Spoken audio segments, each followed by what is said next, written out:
Halo bro, balik lagi sama gue Koko Brewok.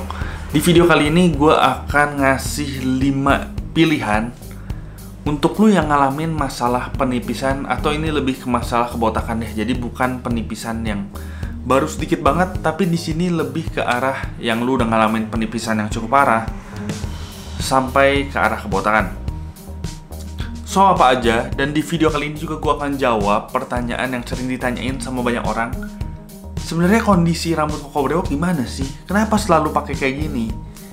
Dan ya di video kali ini gue akan share, gue akan kasih tahu ke kalian sebenarnya kondisinya tuh kayak gimana sih, secara garis besar aja.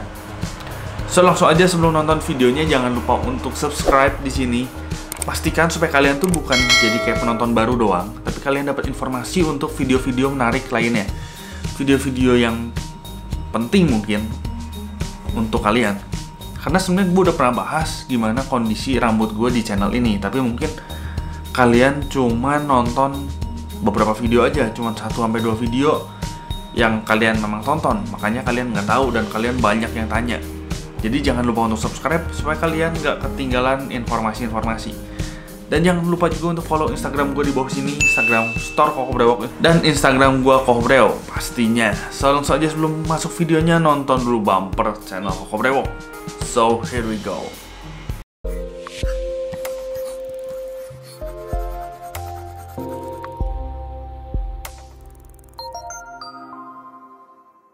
Oke, langsung masuk ke opsi nomor 1. Yang paling gampang pastinya ketika lo ngalamin yang namanya kebotakan, yaitu ya dibotakin. Itu udah paling gampang sih. Itu opsi yang paling gampang, tapi lo harus rutin. Karena dibotakin itu adalah, lo kayak anggapnya kayak siapa ya?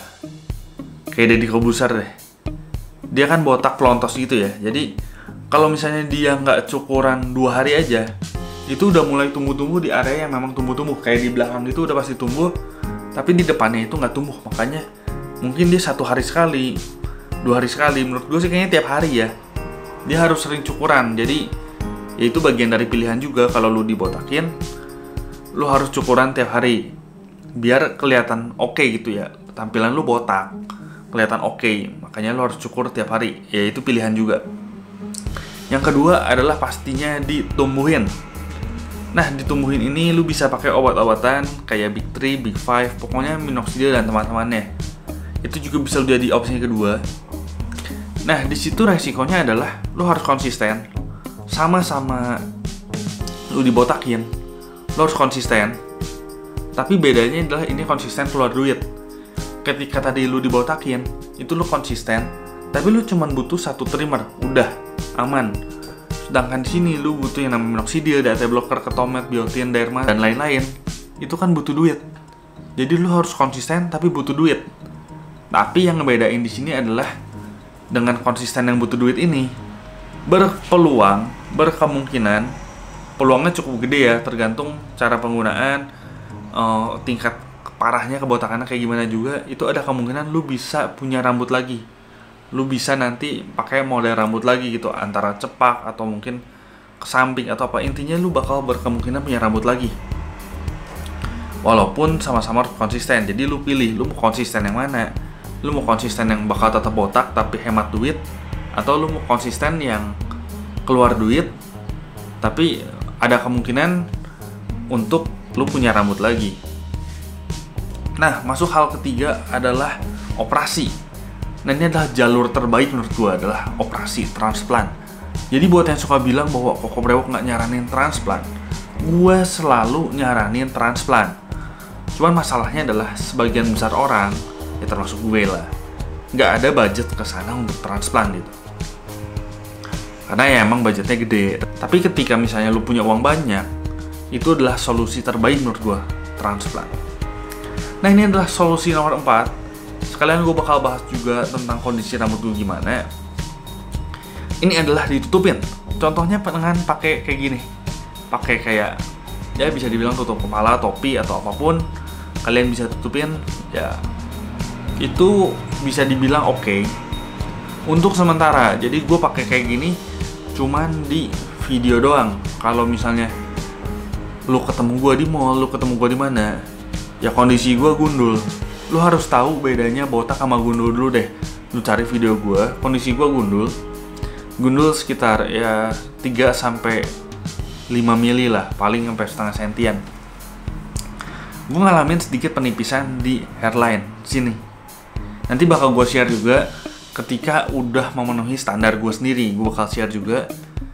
Nah, gue udah pernah sempet bilang bahwa gue ngalamin yang namanya hairline agak sedikit mundur. Karena memang pertama turunannya model di sini itu M di sininya. Dan gue pernah ikat kuda. Gue udah sering share di video gue juga. Jadi buat kalian penonton baru nggak usah gandeng deh. Nggak, bercanda. Jadi maksudnya buat kalian yang baru nonton ya itu deh kondisinya. Nah, tapi buat kalian yang mau ditutupin sepanjang hari itu gak gue saranin. Gue kan paling bikin video gini banter-banter juga setengah jam. Nggak sampai sih. Paling bikin video kayak gini 10 menitan. Selama persiapan kan gue nggak pakai ini juga. Gue pakai cuma waktu syuting aja. Jadi kalau pakai dalam jangka waktu yang sebentar itu sebenarnya nggak ada masalah sih. Dan gak gitu pengaruh ya. Sebenarnya bisa dibilang nggak pengaruh lah. Tapi kalau misalnya lu pakai dalam jangka waktu yang panjang, lu pakai dalam jangka waktu 3 jam atau seharian, misalnya lu hangout dan lu pakai topi terus, itu udara panasnya nggak keluar men, dan ya bakal bikin botak juga. Jadi lu pakai topi itu sebenarnya dilema ya. Lu botak, lu pengen ditutupin karena misalnya lu ngalu, tapi ujungnya malah makin botak. Jadi itu dilema, lu bisa pertimbangin. Kecuali bisa gue bilang kalau memang lu ciri khasnya mau selalu pakai topi. Jadi pakai topi itu adalah self branding lu, itu bebas. Karena gue pernah bilang bahwa di YouTube Indonesia yang pakai bandana model kayak gini, itu menurut gue belum nemu sih. Nggak tahu ya kalau memang ada. Misalnya YouTuber yang suka naik gunung atau apa kan biasa dipakai kayak gini. Gue kurang tahu, cuman menurut gue sih kayak di perkotaan jarang yang pakai, jadi bisa jadi self branding. Gue pernah bahas itu juga. Jadi bebas. Itu pilihan juga karena ada orang yang memang brandingnya pakai topi. Contohnya misalnya kayak Edocel. Dia bilang bahwa dia ngalamin kebotakan dan dia pakai topi terus buat nutupin, tapi malah makin botak. Tapi pakai topi itu udah jadi kayak branding dia gitu. Akhirnya saya coba tutupi pakai topi. Makanya teman-teman kalau lihat saya tuh dari dulu selalu pakai topi gitu. Itu salah satunya untuk menutupi kebotakan saya. Ternyata pakai topi itu menyebabkan kebotakan juga. Jadi saya sudah membotak, mencoba menutupi pakai topi, tapi ternyata nutupin pakai topi membuat saya semakin botak. Tapi kalau nggak saya tutupi, saya kelihatan botak. Kalau saya tutupin, saya makin botak. Jadi saya kayak vicious circle gitu kan. Lu bakal lebih sering lihat si Edocel dia pakai topi daripada nggak pakai topi. Jadi itu bisa jadi branding juga.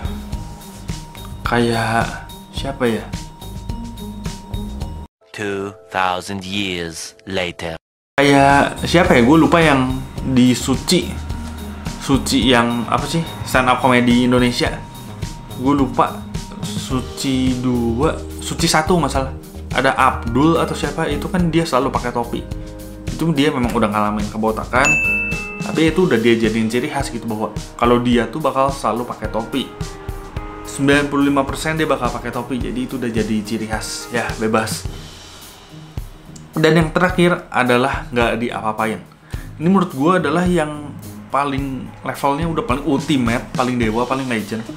Karena ketika lu ngalamin yang namanya kebotakan dan lu nggak apa-apain, itu dewa pisan sih. Kayak lu suka lihat, bedain ya anak muda misalnya yang potong pendek rambutnya, tapi masih botak, tapi dia obatin gitu loh. Tapi ya mau gimana, selama proses dia obatin kan kondisinya memang belum bagus, tapi dia ada effort, dia ada usaha, dia mau ngoles atau apapun, dia obatin ya udah. Tapi ada juga orang yang pedenya maksimal, makanya gue bilang ini level legend. Dia rambutnya misalnya di sininya tipis, tapi semua dipanjangin aja, jadi sininya kesannya kayak udah agak botak nih, tapi sininya panjang, belakang panjang. Ada yang kayak gitu. Itu dia pede-pede aja, makanya bisa gue bilang dia udah level ultimate banget lah.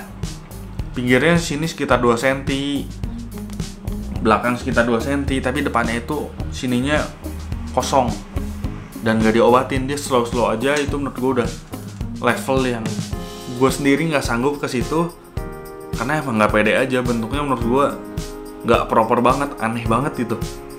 Dan banyak itu kebotakan yang dialamin banyak pria gitu. Dan di umur 20-an, 30-an kayak gitu banyak banget yang ngerasa pede. Gue sendiri nggak sanggup. Mungkin kalau udah gue di umur 50-an ya kayak ya udah lah ya, gue udah tua lah ya, udah nggak peduli penampilan gitu. Tapi kalau di umur 20 sampai 30 kayak gitu gue nggak sanggup. Gue lebih milih kalau misalnya ada di kondisi itu dan nggak ada duit kasarnya, gue lebih milih opsi pertama yang selalu dibotakin, karena kondisi kayak gitu gue nggak sanggup. Oke, segini aja videonya. Jadi itu adalah 5 pilihan buat kalian yang ngalamin masalah kebotakan. Pilihannya mau yang mana bebas, tergantung lagi ke kalian. Kalian mau konsisten nyukur nggak apa-apa, konsisten ngoles habis duit nggak masalah, mau misalnya dibotakin, transplant, atau misalnya kalian tutupin, nggak ada yang masalah. Balik lagi tergantung kalian bisa mentoleransi efek samping lah kasarnya yang mana gitu. Jadi kalau kalian bisa toleransi, oh keluar duit sebulan 300 sampai 500 ribu buat benerin rambut, oh ya udah nggak masalah. Atau misalnya kalian, oh gue mah subutan nih, gue mau tumbuhin lagi, ya oke. Atau misalnya kalian kayak, oh gue mau branding pakai topi, ya nggak masalah. Jadi balik lagi, kalian boleh tulis di kolom komen kalian lebih milih yang mana. Oke, segini aja. Gue Kokureo pamit dulu. Ciao.